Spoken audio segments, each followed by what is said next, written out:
విత్తనములు చల్లడానికి కర్షకుడు వెళ్ళాడు. అతడు చల్లుతున్న సమయంలో కొన్ని విత్తనాలు దారి పక్కన పడి తొక్కబడ్డాయి. ఆకాశ పక్షులు వాటిని తినివేశాయి.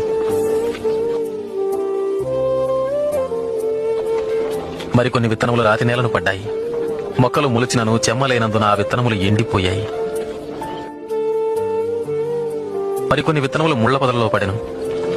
ముళ్ల పొదలు వాటితో మొలిచినందున వాటిని అణచివేశాను. ఇంకొన్ని విత్తనములు మంచి నేలను పడినవి.